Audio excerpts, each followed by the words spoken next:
What is up, guys? Random Money here. We're going to be watching Cloud9 versus SKT. This is from day 8. We're watching it at 1.5 times speed. Both of these teams are 2-1 right now, so they're in a pretty decent position to make it out of the group stages. SKT kind of dominated the first matchup between these two teams, so I don't give Cloud9 that much of a chance to beat SKT in this match. However, I'm looking for them to at least do a little bit better, make it a much closer match, so that they can carry some confidence into their next two matches and hopefully make it out of group stages. So bans from Cloud9, Karma, Elise, Nidalee. Elise, Nidalee make perfect sense because that's kind of shrinking the jungle pool of Blank. They're kind of target banning him out. Karma, I mean, yeah, I guess that makes sense. Wolf has been pretty good on Karma.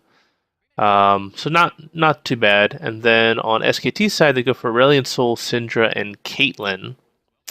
Yeah, that works because I think they figured that Jensen's kind of a little bit tilted after the last matchup between him and Faker, and they want to squeeze his champion pool a little bit and force him onto somebody that maybe he's not a little as familiar with. And then Caitlyn, I don't really know Sneaky as a a Caitlyn main, so that's kind of interesting that they decided to ban out the Caitlyn. Cloud9 blind picks, first picks the Rise. That's very interesting. That's probably going to be a mid Rise, which means that Jensen's going to be going against Faker's champion. Faker, is known for his Rise play, so that's a very interesting choice from Cloud9. SKT responds with Jhin and Zyra. That's a very odd lane. A very strong lane. Very difficult lane. Like, definitely a kill lane. But I think that's the first time we've seen Zyra in the World Championships, at least this season. So, I'm curious about that one. Cloud9 in their second rotation locks in Olaf and Kennen. That I really like. I mean, I actually would have preferred to have seen the Zac for Meteos, but Olaf is good too. As long as he's not on Lee Sin, that's all I care about. And then Impact is fantastic on the Kennen, so I like that. And then second rotation for SKT, they pick up Jace and Lee Sin. Lee Sin, I can understand because they want to put him on a carry jungler, and the holy trinity of carry junglers right now is Elise, Nidalee, Lee Sin. So it makes sense they go on the Lee Sin if Elise and Nidalee are banned. I don't really like the Jace though. That's kind of odd. That might come back to bite him in the ass. And then the last rotation for Cloud9, they pick up the Ezreal and the Alistar. I really like the Alistar. I think that complements their team very well. The Ezreal it's fine. But I don't feel like it's ideal. I actually would have preferred to have seen something like Sivir that has a little bit more utility, that allows the Rise, the Olaf, the Alistar, even the Kennen to engage harder. So I feel like like the Sivir would have made that team comp scary. But I mean, the Ezreal's fine too. He gets the perma slows. He's got a lot of mobility. He can peel for himself. So Ezreal's fine. It's a little bit of a safer pick, but I personally would have gone for the Sivir. I think that would have been an awesome AD carry for this team comp. Last pick for SKT was Victor, which is that's an interesting last choice. I definitely think Victor is incredibly strong. He can match the pushing power of the Rise once he gets his Hextech core upgrade. But SKT has really kind of drafted themselves this kind of longer range poke comp with the Jace, the Victor, the Jhin, even the Zyra is a bit longer range. And in response, Cloud9 has drafted a very strong engage comp, which typically I think it's easier to execute an engage comp than it is to execute a poke comp. So I think that SKT's win conditions are much harder to execute than Cloud9's win conditions. All Cloud9 has to do is survive lane phase, group up around Dragon and Baron, and then force a team fight. SKT with the poke comp, it becomes a lot more difficult, especially if you fall behind into the early game. a poke comp is very difficult to win with, especially if you've got two meaty tanks like an Alistar and an Olaf running at you and blocking all of your skill shots. As far as the actual lane matchups are concerned, Kennen versus Jace is a fairly even matchup. Jace will outdamage the Kennen until about level 6 when he gets the ultimate, and then Kennen can actually trade pretty well with the Jace. However, Jace will be mana gated early, so that will prevent him from being able to do sustained damage. So Kennen will have better sustained damage. Jace will have better all-in damage. This is kind of a good level 2 gank from Meteos. He's going to force the flash from Wolf. Yep, force the flash from Wolf. So you trade a ghost for a flash. That's definitely worth. Then you can come back and re-gank the lane later. As far as the junglers are concerned, Lee Sin usually has a better early game, but Olaf's mid game is very scary, especially once he gets Ragnarok and an item or two. Good trade by Duke on the impact. So Olaf is a better mid game, and then Lee Sin, he definitely falls off in the late game, but his utility of being able to do that flash kick combo in the late game is probably more useful than the Olaf, unless the Olaf gets really fed in the early mid game. So I expect to see they both fall off. Both Olaf and Lee Sin fall off, but Lee Sin does have a little bit more utility than Olaf does. Ryze versus Victor. Ryze will outdamage the Victor, but the Victor will outrange the Ryze. So it's really based on how Faker and Jensen are able to control their space, control their lane. So I'm definitely interested to see. Faker is one of the best in the world, and he's definitely an expert on Ryze.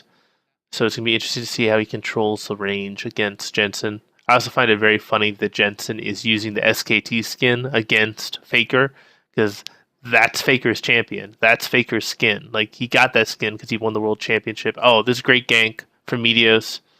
Wolf is dead.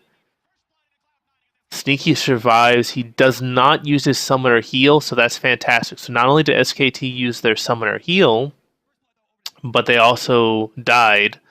And Sneaky held on to both his heal and his flash. So that's going to be great for the rest of the lane phase.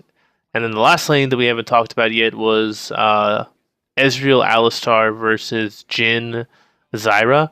That's a really scary lane for the Ezreal Alistar, which is why I'm very glad that Meteos is devoting a lot of attention to bot lane, because if left to their own devices, Jhin and Zyra should beat Ezreal and Alistar pretty easily. Just because Jhin has a lot more damage than Ezreal early, Zyra has some very good poke, and they're able to chain their CC very well. So you can go...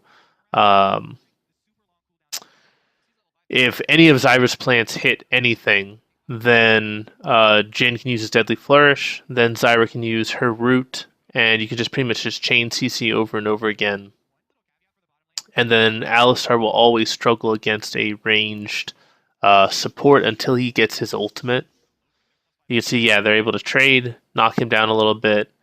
But because Meteos has been devoting so much time to bot lane, it has equalized this lane. Even though Jhin has a slight CS advantage, it should be much higher.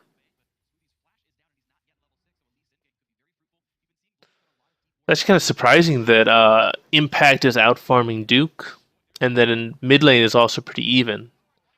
That's a misplay right there. Wolf used his exhaust on Smoothie rather than Sneaky. They are able to get the kill onto the Alistar, but Sneaky's going to get away. Okay, that's good. They at least burned the kick from Lee Sin. I like this rotation. Try and clear out the blue buff because you know the Victor just backed.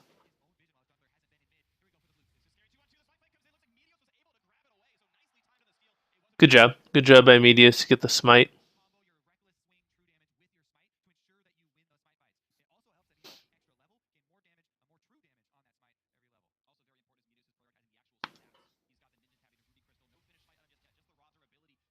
Yeah, you can see that Jace is able to outdamage the cannon, but now he's very low mana.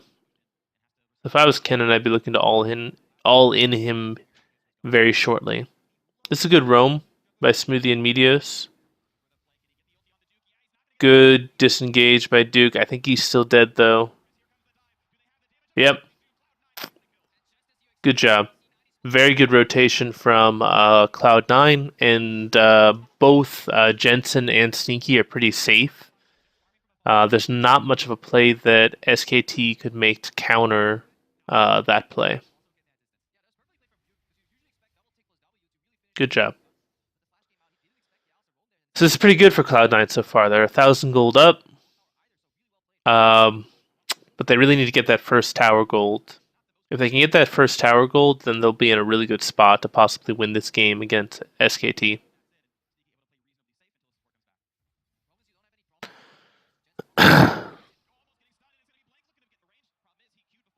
Jetson had to blow his ghost in order to avoid that stun there. That's better than blowing your flash. Forces the flash from Wolf. That's good.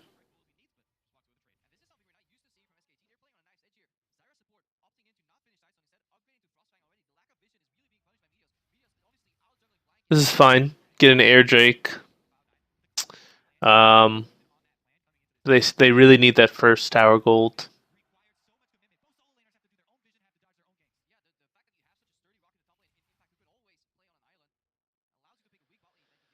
Blank has been really ineffective on Lee Sin. I mean, he's already level 8, and he hasn't gotten off a single successful gank, and he's just kind of wandering around aimlessly. He just walked over a ward. He's going to clear Scuttle Crab, even though Dragon's not going to be up anytime soon. Ooh.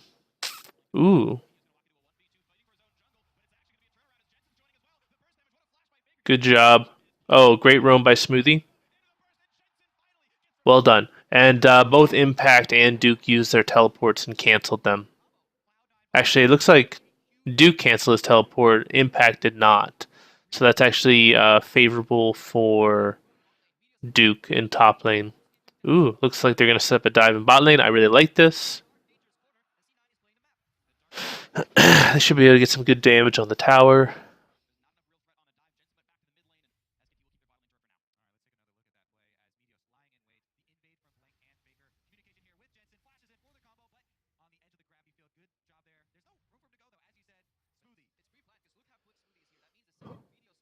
That was really good. Sneaky did have to give up quite a bit of farm because the wave was pushed into his tower. I like this, going for the blue steal. I also would expect them to set up a dive in top lane. But they're not. So that's very odd. Like SKT is playing really conservatively, way more conservative than I expect most Korean teams to play, where they're just letting Cloud9 make whatever plays they want, and SKT isn't really setting up any plays of their own, which is just very odd. That's not normal for a top tier Korean team.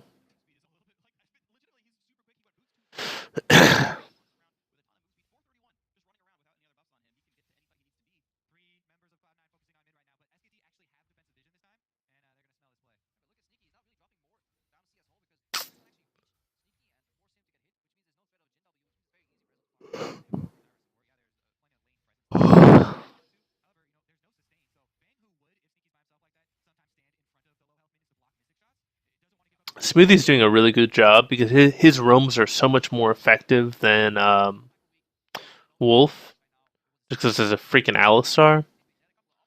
And Sneaky knows how to play when he's alone. He's playing very defensive. He's just wave clearing, and he's falling a little bit behind as far as CS is concerned, but it's not an overcomable CS disadvantage.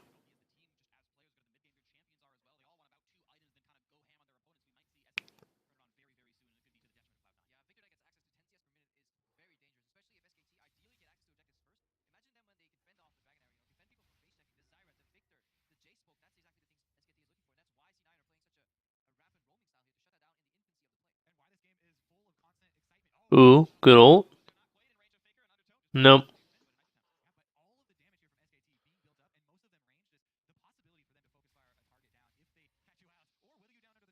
Duke is really starting to win this lane. Yeah, this is smart. Coming up, having Meteos clear the wave.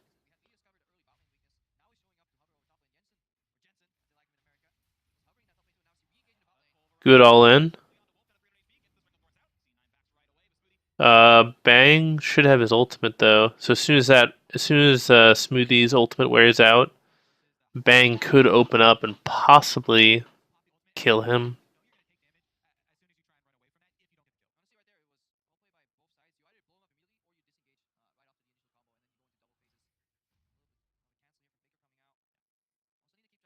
That was smart by Faker. He took 2 tower shots to prevent Jensen from backing. This is very cheeky.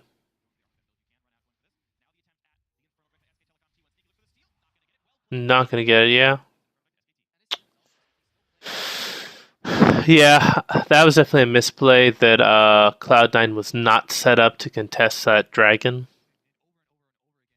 They weren't keeping track of timers very well.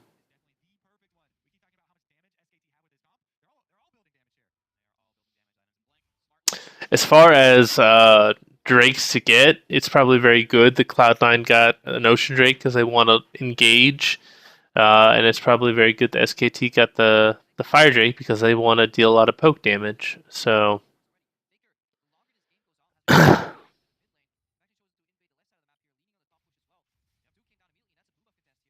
steal the blue, that's good.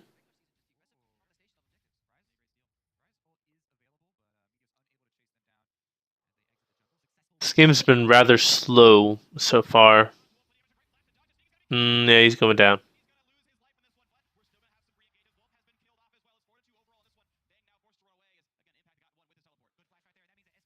That might. Yeah, that might not have been a worthwhile play because now they're going to set up a dive in top lane. That's going to force Olaf to back off, and then Jace is probably going to get first tower gold.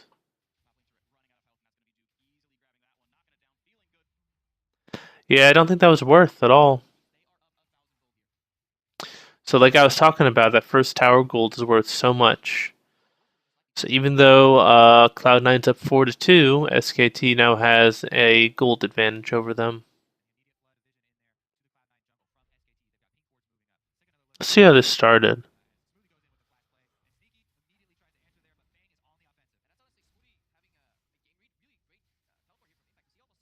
I don't understand why they all in there. They didn't have a minion advantage.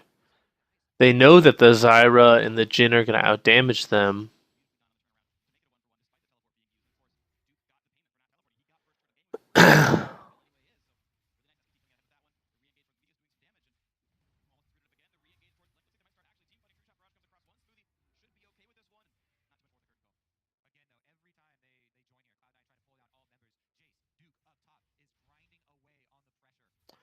Yeah, minor mistakes from Cloud9 right now.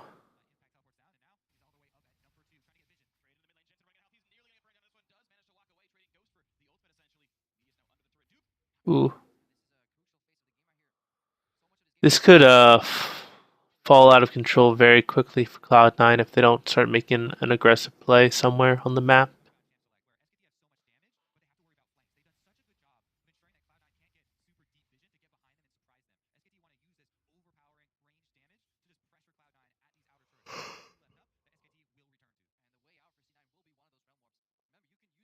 Look at the vision that SKT has. They know pretty much everything that's going on in Cloud9's jungle. Some of it has just died out. But yeah, they had like 3 wards in Cloud9's red side jungle, 1 ward in their blue side jungle. So they could pretty much be tracking Meteos at all times. And conversely, Cloud9 doesn't have any wards. They've got that. It looks like they've got a 1 blue ward in SKT's red side jungle.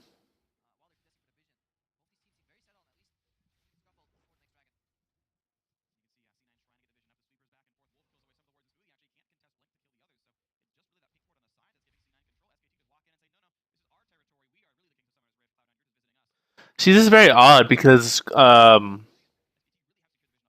SKT is winning the top side of the map, which You would think that would mean that Cloud9 could be aggressive on the bot side of the map, but SKT is also controlling the bot side of the map as well.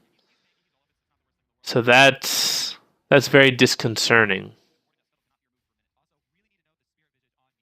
Right? Usually you have a strong side of the map and a weak side of the map.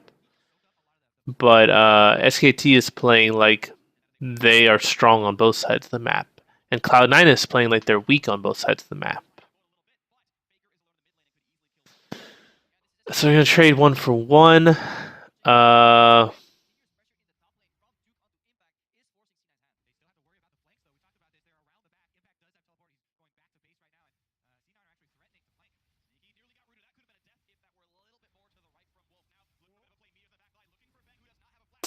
I don't understand that play from Meteos. He was in like the rest of his team wasn't in any position, and they burned the ultimate from Smoothie.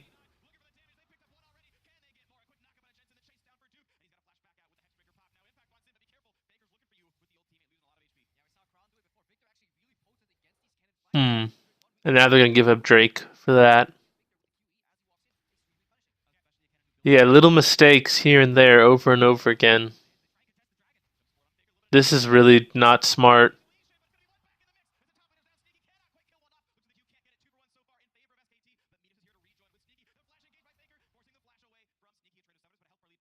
Yeah, that was not smart at all.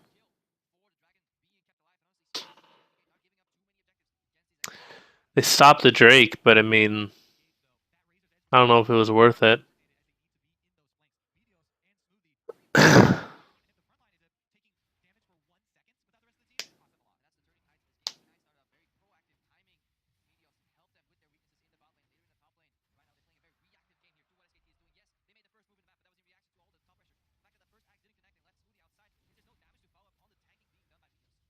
So the mistake here is that the two tanks, Meteos and Smoothie, were way too far forward.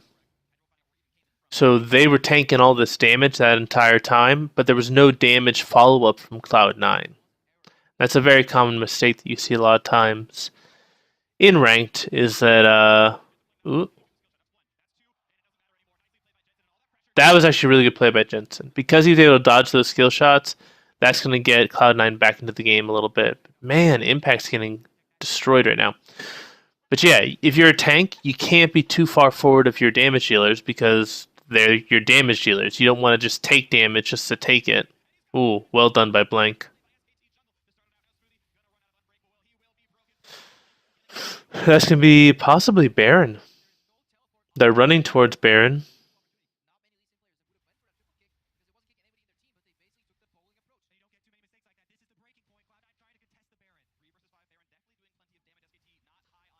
Yeah, if SKT is able to take the Baron, then it's going to be very difficult for Cloud9 to come back. Too late. It's a little bit too late on that.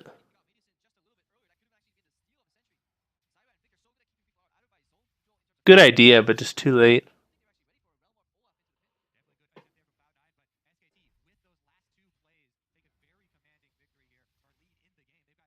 That was a great kick by Blank. He hit 3 people and then was able to take out Sneaky. Well played. Very good job.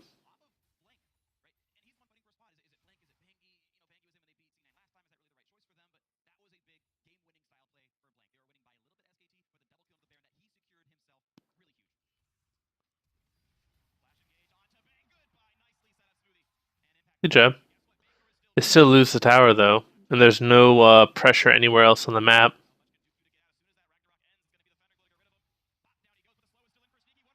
Oh, good job. It doesn't matter how many kills Cloud9 gets though, they need to get towers, they need to get objectives. They're down 2 towers. And you can see how much gold they're down because of that.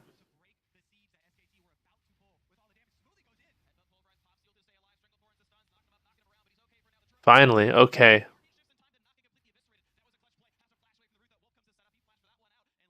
That's a lot of stuff burned by SKT, and they didn't get any kills off of that. I'll take that.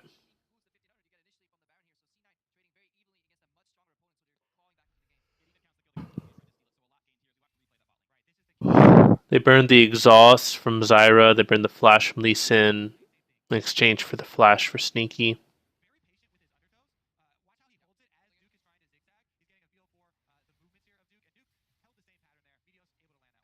Good job.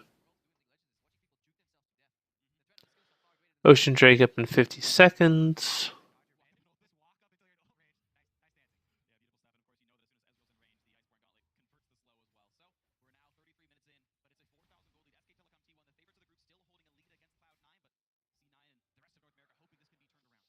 Yeah, Cloud9 is still in a bad spot right now.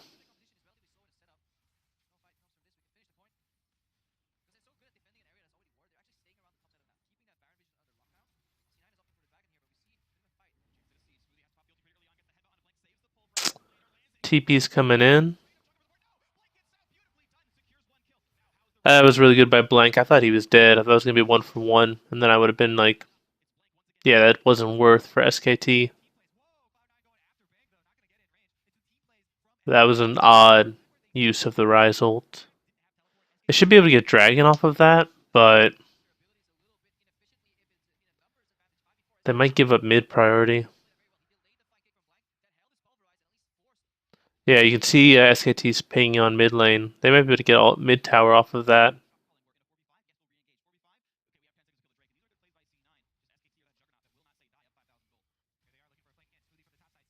Yeah, that's not worth it all.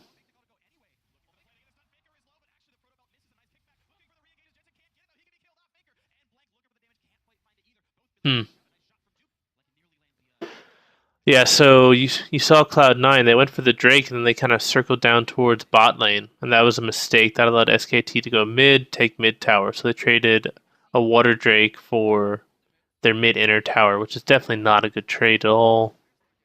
It's unfortunate. The Cloud9 is doing a good job trading objectives, but the trades that they're getting are not even, if that makes sense. Like, they're trading a lesser objective for a more important objective.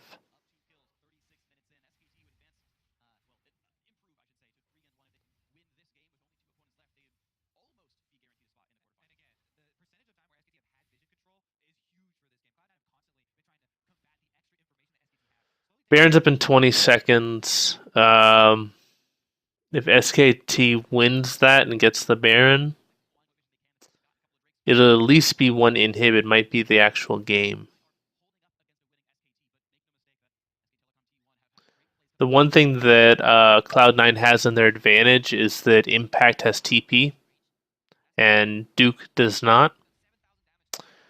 So if Impact can push out the lane, he can create some pressure, and they can possibly get control of Baron. That's Ragnarok down. That's actually a huge, huge deal. It's a little bit of an early Jhin ultimate. So what they're trying to do is they're just trying to force Meteos to back. Because if they force Meteos to back, then Cloud9 doesn't have a smite.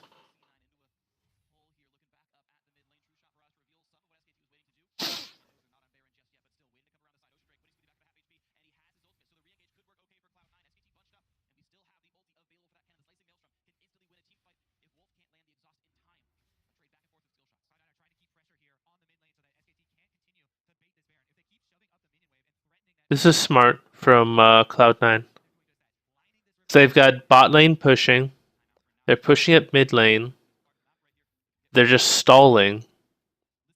That way, SKT eventually has to go and clear those waves, which allows Cloud9 to push into Baron Pit, clear out the vision, and establish their own vision control.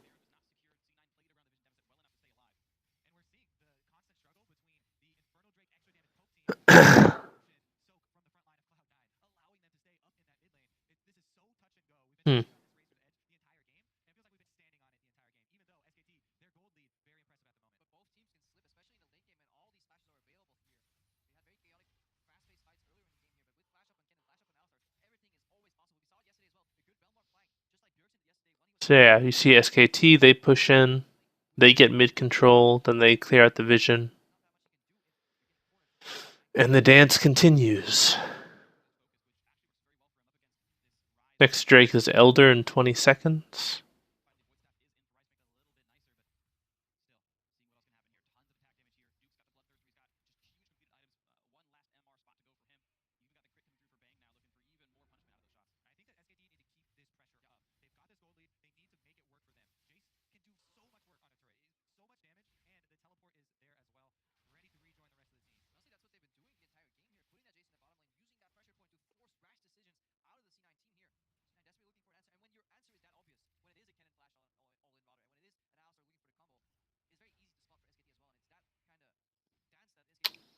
Yeah, unfortunately, this game has been rather boring.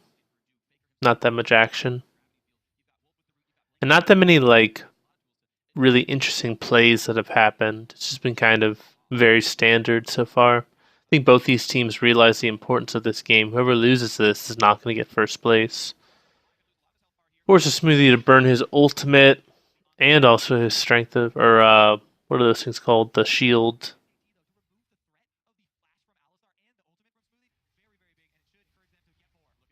And they burned the Ragnarok. Okay, this is really bad. That's really bad for Cloud9. So they burned the Ragnarok and they burned the ultimate from Smoothie. SKT should be able to secure this.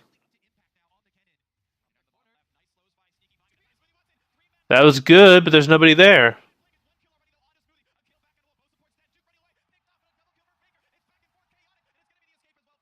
So if Cloud9 had been in a better position, that 3-man pulverize would have won them the game, possibly, or at least at the very least, gotten them Baron, and then also gotten them probably an inhib. But because, so look where Smoothie is, no one's in a position to engage there.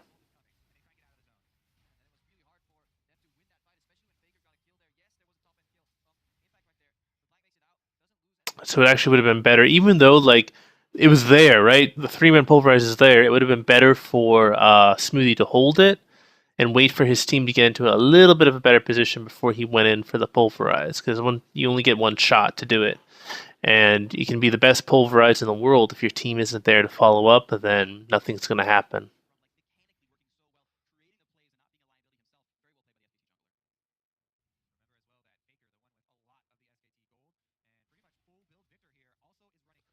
It's very curious that Cloud9 hasn't gone top lane really at all. The tower finally falls in top lane. That's good. That was actually a really good. Oh, what are you doing? That was a really good gravity field by Faker to counter the engage. This is like Cloud9 to a T. Like they make a great play. They go in, they do get all this great stuff, and then they act stupid. They stick around, and they all get caught out. So they made a really good play, and then they give it away right away. Give away Baron.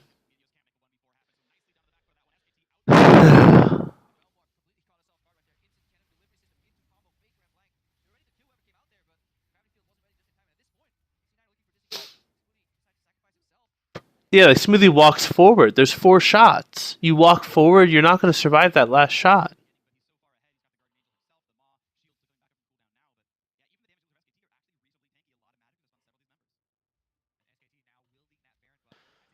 That's unfortunate.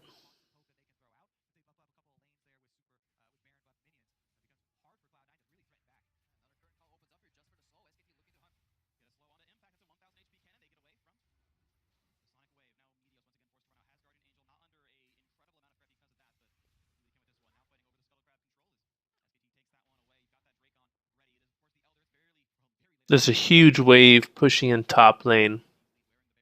The Cloud9 is going to need to deal with in about 2 minutes. Smoothie has a flash again.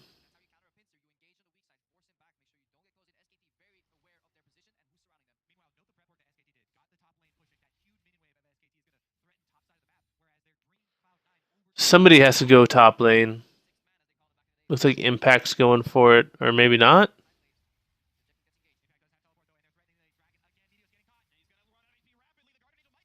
He's out. God damn it.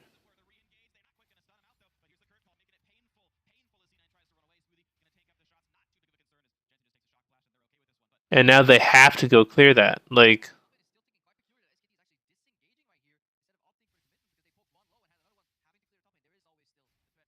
I actually don't know why SKT backed off there. Like, they had the Kennen in top lane. If you go in on the Elder Drake, you force the Kennen to TP, and then you just back off and you reset, and then he no longer has the TP. And then you wait a minute. You wait a minute until Duke has his TP up again.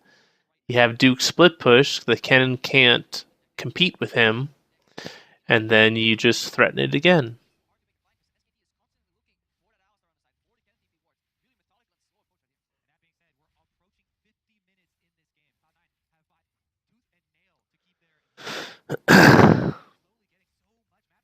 Thankfully, SKT only has one dragon, so this is not that bad of an Elder buff.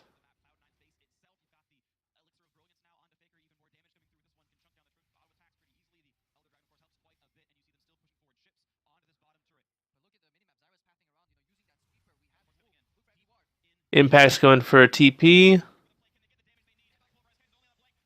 Uh,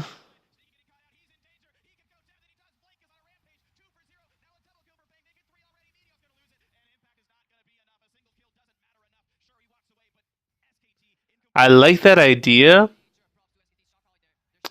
Poor execution, though. You gotta wait till the Kennen is like almost into the fight before you use that Rise ultimate. Because as soon as you use that Rise ultimate, you tip your hand and you let SKT know that you're going for an engage. So a lot of mistakes from Cloud9. SKT definitely looks like the more polished team. Cloud9 had a pretty good laning phase. I thought Meteos played pretty well on Olaf. But they made a lot of positional errors that SKT punished and that most good teams are going to punish. So unfortunate, but Cloud9 can still get second place. So if you like this video, please give it a thumbs up. If you like the content on the channel, please subscribe. And if there's any other videos you want me to review, please let me know. I'm happy to review any videos. Doesn't matter if it's pros or if it's just one of your solo queue games. I'll review all of them. And I hope you all have a great day. This is Randomonium signing off.